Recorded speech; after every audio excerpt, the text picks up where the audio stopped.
From Sydney Coulson humping Caitlin Clark mid-live stream during a championship celebration. I don't know if any of my friends are on here. Whoa, bro. Why? Absolutely not. No, thank you. To Angel Reese dancing seductively with Sexy Red in a bodysuit. That made mama for real. And Liz Cambage throwing a yacht party so wild even Playboy would have said chill. These are the times WNBA players totally forgot the cameras were still rolling and did the most. Let's begin with Angel Reese's podcast moment with Sexy Red. Known for her dominant rebounding and confident personality, Angel Reese has built a significant personal brand that extends far beyond basketball. But in June 2025, a behind-the-scenes moment from her podcast would ignite one of the most heated debates about hypocrisy and sexualization in women's sports. The incident occurred during what was supposed to be a casual, off-camera moment while recording her podcast, Unapologetically Angel, with rapper Sexy Red. In a purple-lit studio setting that looked more like a party than a professional recording space, Reese was captured on video twerking energetically while wearing a tight black bodysuit, with Sexy Red playfully smacking her buttocks multiple times. The 28-second clip showed both women laughing and encouraging each other in what appeared to be a lighthearted, consensual interaction. Soon, the video was overlaid with text quoting Reese's own previous statements. LSU's Angel Reese, "I've been sexualized, I've been threatened." This edit was clearly intended to highlight what many would perceive as a stark contradiction between her public complaints about being sexualized and her willingness to engage in provocative behavior on camera. The clip first appeared on platforms like Instagram and X, where it quickly went viral. Posts from accounts like @Dom_Luker, @Daily Loud, and @Feared Buck amassed millions of views, with engagement including thousands of likes, reposts, and comments. The video was subsequently reposted on World Star Hip Hop, TikTok, and YouTube, with titles emphasizing the twerk fest or skills on display. To understand why this moment was so explosive, we need to examine the broader context of Reese's public persona. She had previously been very vocal about the inappropriate sexualization she faced as a black female athlete. In April 2024, after LSU's NCAA loss to Iowa's Caitlin Clark, she tearfully discussed receiving death threats, racist abuse, and having AI-generated deepfake pornography created using her image without consent. I just want to always just know, I'm still human. But Angel Reese wouldn't be the only WNBA star caught in a firestorm over celebratory behavior. Just weeks later, another viral clip would explode from the locker room of the league's newest champions, and this time, the internet wasn't laughing. Sydney Coulson's locker room celebration.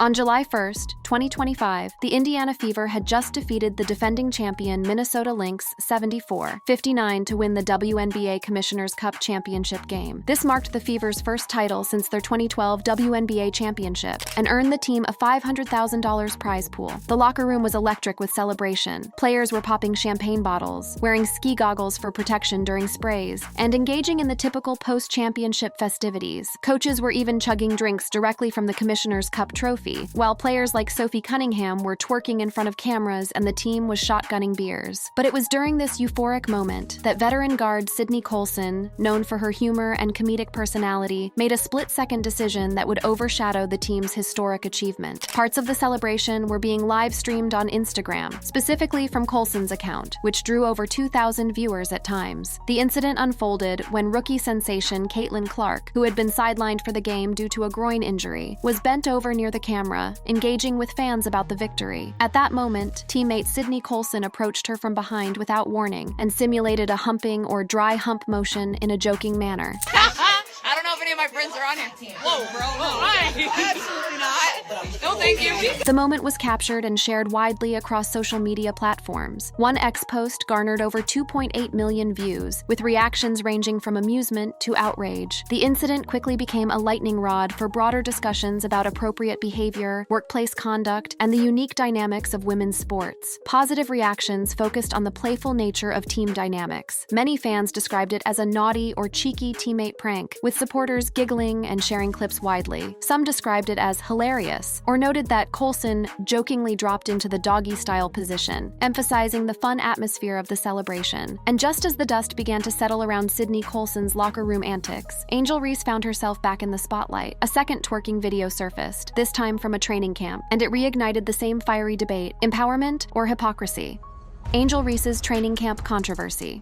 In mid-January 2025, a video surfaced from the training camp for the Unrivaled League, a new 3-on-3 women's basketball competition co-founded by Nafisa Collier and Brianna Stewart. The clip, which was posted by Reese's former Chicago Sky teammate Marina Mabrey on TikTok, showed Reese twerking alongside Las Vegas Aces star Chelsea Gray and other players in what appeared to be a locker room or behind-the-scenes setting. Reese was wearing casual athletic attire, but the dance was described as provocative, leading to immediate and intense online backlash. The video depicted Reese and Gray engaging in playful twerking, with Mabrey captioning it humorously. It quickly went viral, amassing millions of views across platforms like TikTok, X, and YouTube. But the response was far from universally positive. Critics labeled it gross, not classy, and unprofessional, with comments like "great girl for kids to look up to," sarcastic, and "don't sexualize her," mocking Reese's past statements. The timing of this incident again was particularly problematic for Reese's public image. This controversy followed closely after Reese deleted her Instagram in early January 2025 due to backlash over a scantily clad New Year's Eve dress. Some speculated that the twerking video was uploaded in what appears to be a response to fans who were upset about her dressing scantily clad a week ago. What made this incident especially explosive was how it played into the ongoing narrative about Reese's perceived hypocrisy. Some accused her of contradiction, referencing her 2024 complaints about being sexualized after AI porn featuring her was circulated online. One ex-user posted, "Angel Reese draws flack for twerking in viral video from Unrivaled camp. Not classy at all." The controversy escalated when a popular Instagram page reposted the video, framing it as NSFW. Reese responded furiously saying, "Stop posting me," and blasting the page as weird. This defensive reaction only added fuel to the fire, with critics arguing that if she didn't want such content shared, she shouldn't have participated in creating it. The incident sparked broader discussions about the cultural roots and significance of twerking. Some linked it to cultural roots of twerking in African diasporic traditions, arguing criticism stems from puritanical or racist lenses. Supporters on platforms like Reddit highlighted racial and gender biases, comparing Reese's treatment to lighter scrutiny of white athletes like Caitlin Clark. But if you thought Angel Reese's off-court behavior sparked controversy, wait until you see what Liz Cambage did. Years earlier, the 6'8" center set social media ablaze with a yacht party that had critics questioning whether she was more athlete or influencer. Liz Cambage's yacht party incident.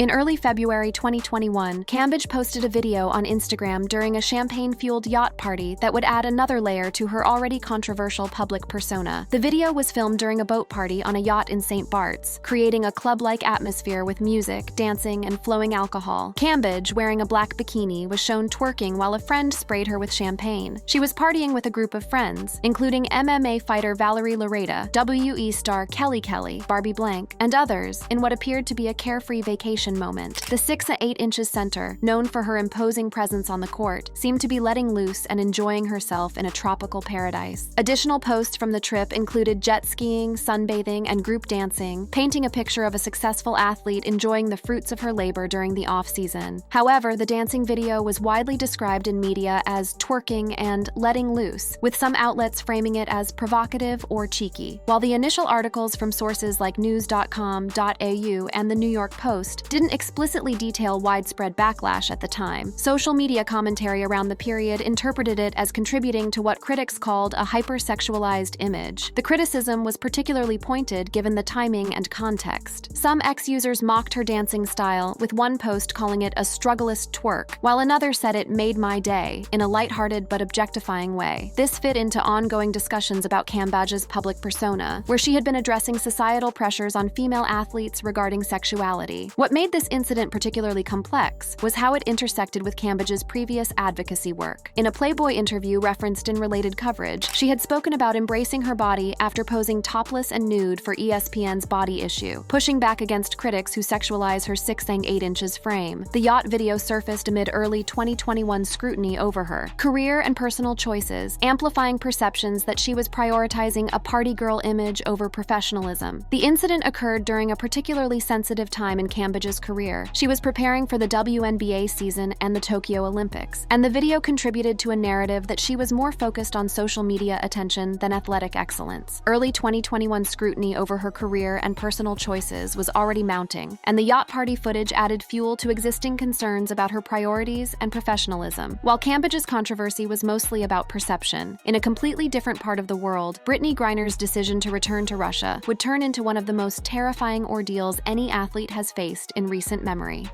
Brittney Griner. Griner had been playing for UMMC Ekaterinburg in Russia during the WNBA offseason since 2014, a common practice among WNBA players who supplement their income by playing overseas. The financial incentive was substantial. Griner reportedly earned over $1 million per season in Russia, compared to her WNBA salary of approximately $221,450 in 2021. The circumstances leading up to her arrest paint a picture of a woman under immense pressure. In early February 2022, Griner returned to Phoenix during a break in the EuroLeague season, reportedly battling injuries and recovering from a bout of COVID-19 that affected her team. Sources close to the situation described her as mentally strained and ambivalent about returning to Russia, questioning whether the financial benefits outweighed the toll on her well-being. The timing couldn't have been worse. The U.S. State Department had issued a Level 4 travel advisory, do not travel, for Russia on January 23, 2022, due to escalating tensions along the Russia-Ukraine border. Despite these warnings, Griner made the fateful decision to return to Moscow on February 17th. What happened next would haunt her for months. Russian Federal Customs Service officials allegedly found vape cartridges containing cannabis oil, hashish oil, in her carry-on luggage. The Russian Customs Service reported that a sniffer dog prompted a search of her luggage, revealing cartridges with a liquid later identified as cannabis oil, a substance illegal in Russia under Article 229.1 of the Russian Criminal Code. In her own words, Griner later described the moment as a mental lapse, where she forgot to remove 2 vape cartridges from her backpack, which she claimed were packed inadvertently. The cartridges contained less than 1 gram of cannabis oil, prescribed for medical use in the U.S. to manage pain from injuries. As she approached the customs checkpoint, the gravity of her situation became terrifyingly clear. Griner described a sinking feeling. I was like, oh, expletive. Oh, this is about to be bad. The arrest process itself was a nightmare. According to Griner's testimony, the interpreter provided inadequate translation, failing to fully explain the situation or her rights. She was instructed to sign Russian documents she couldn't read and was not offered immediate access to a lawyer. The conditions in detention were horrific. Griner, who is 6'9", reported that the jail beds were too short, and she described the facility as unsanitary, saying, I've never been so dirty in my life. She shared a cell with 2 English-speaking inmates, both detained on drug-related charges, and faced psychological pressure, including an incident where guards initially tried to place her in a men's cell, which she believed was deliberate intimidation. After 294 days in Russian detention, Griner was finally released on December 8, 2022, in a prisoner swap for Russian arms dealer Viktor Bout. And if Griner's ordeal was a lesson in geopolitical risk, back on the court, tensions were boiling over in a very different way. A single shove by Marina Mabrey during a heated WNBA matchup would open a floodgate of criticism and reveal deeper frustrations bubbling beneath the surface.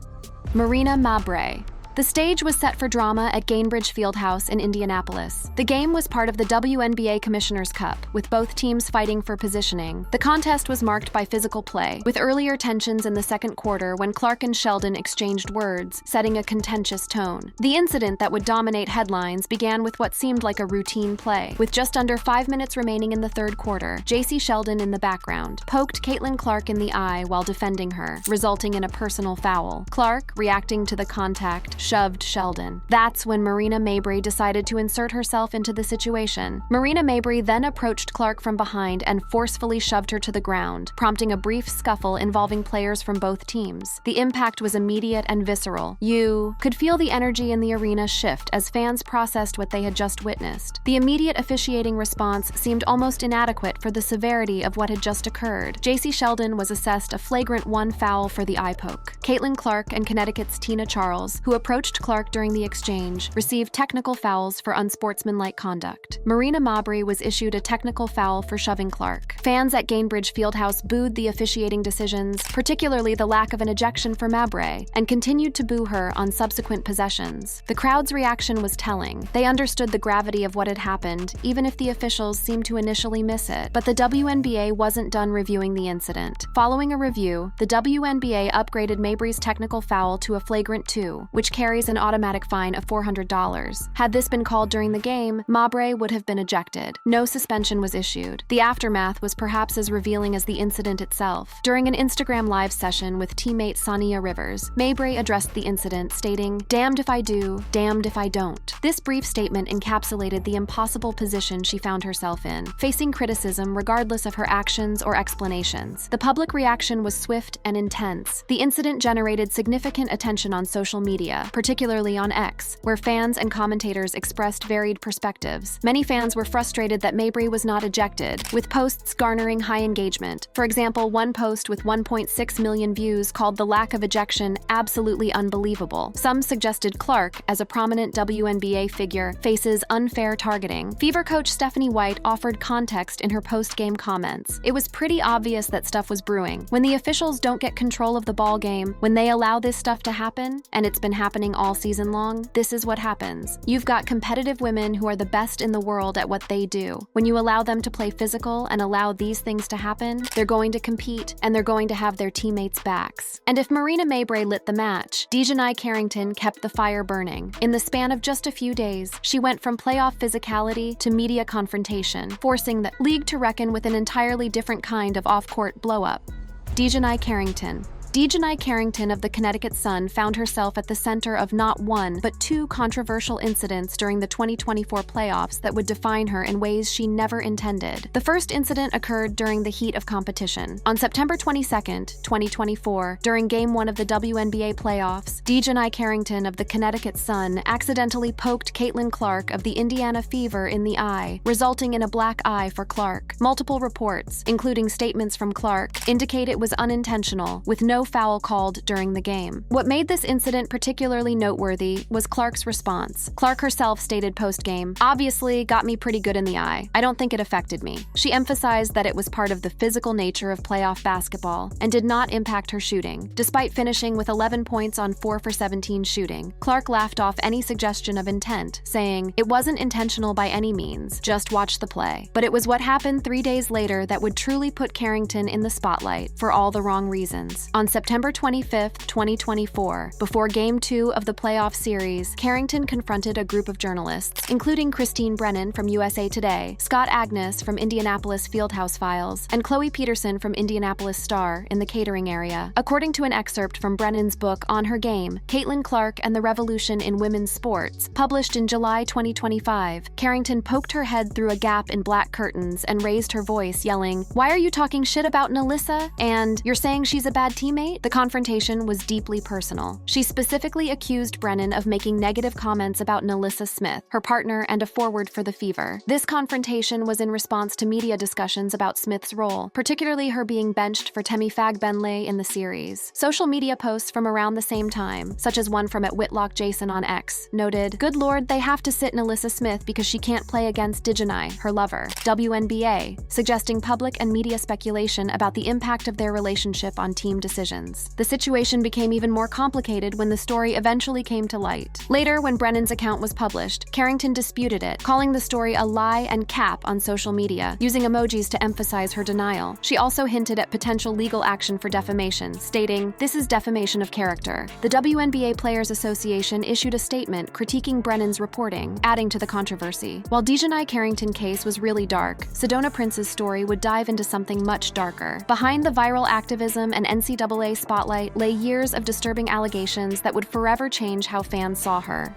Sedona Prince's accumulating abuse allegations. Prince gained national prominence in 2021 when she posted a viral TikTok video highlighting the stark disparities in facilities between the men's and women's NCAA basketball tournaments. This activism led to widespread criticism of the NCAA and eventual reforms, making Prince a celebrated figure in the fight for gender equity in sports. However, beginning in 2019 and continuing through 2025, at least 5 women, primarily former romantic partners, have publicly accused Prince of various forms of abuse, including sexual assault, physical violence, and emotional manipulation. These allegations span multiple years and relationships, painting a disturbing pattern of behavior that has been extensively documented through media reports, police records, and a civil lawsuit. The first major allegation came from Alyssa Jimmy, who claimed that in summer 2019, after a Tinder date, Prince allegedly pulled over in her car, partially removed her pants, and penetrated Jimmy with her fingers without consent. Jimmy, who was 18 and a recent high school graduate at the time, described feeling frozen and unable to resist due to Prince's size and strength. A second allegation emerged from an unnamed woman who filed a civil lawsuit in Texas, claiming that in September 2022, after a date, Prince allegedly grabbed her, forcibly kissed her, and inserted the woman's hand into Prince's pants without consent. The lawsuit described this as sexual misconduct, though no criminal charges were filed. The most extensively documented case involved TikTok influencer Olivia Stabile, Prince's ex-girlfriend, who detailed a pattern of abuse that culminated during a birthday trip to Tulum, Mexico in 2023. Stabile's accusations were particularly damaging because of their public nature and the evidence she provided. In a 10-part TikTok series that garnered over 8 million views, Stabile detailed how Prince allegedly pushed her off a moving ATV. The scariest thing I've ever experienced, and I'm begging her, screaming, please stop the ATV, please stop the ATV.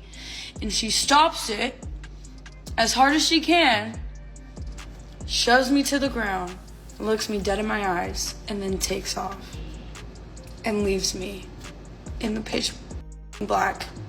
So what do? I get up and I start running for my life. I did not know what to do. In the series included graphic injury photos and WhatsApp screenshots where Prince allegedly admitted to the ATV incident, responding, "Yeah, because you were yelling at me," when confronted about pushing Stabile. The evidence Stabile provided was particularly compelling. She shared messages where Prince threatened to sue if Stabile went public with the allegations, and she had told friends about the abuse contemporaneously, lending credibility to her claims. Following Stabile's public revelations, another ex-girlfriend, Faithlyn Caruso, came forward in August 2024, alleging that Prince had shoved her and thrown a chair at her during an altercation. Caruso shared text messages where Prince allegedly apologized, writing, "I'm mortified that I treated you the way that I did." The most recent and legally documented incident occurred on January 18, 2025, involving an unnamed TCU student who was Prince's girlfriend at the time. This incident resulted in mutual accusations of domestic violence, with both women filing police reports. The woman alleged that Prince grabbed her upper chest and caused bruises on her arms and legs, while Prince claimed she was assaulted and showed police a black eye. What made Prince's case particularly damaging was the pattern of behavior it revealed. Prince's response to these allegations was consistent throughout. Through her attorney, A. Boone Almanza, she categorically denied all allegations, stating, "Sedona categorically denies that she has abused anyone in her life, whether mentally, emotionally, or physically." Her legal team framed the accusations as attempts by others to use Prince as a launch point for their careers. In a September 2024 TikTok video responding to Stabile, Prince said, "I have never abused anybody in my life. That's not who I am." Now, in saying that though, I know that I have not been the best partner, and I take accountability for that. She also mentioned receiving death threats and harassment directed at her family. That brings us to the end of this video. For more interesting videos like this, click on the cards on your screen.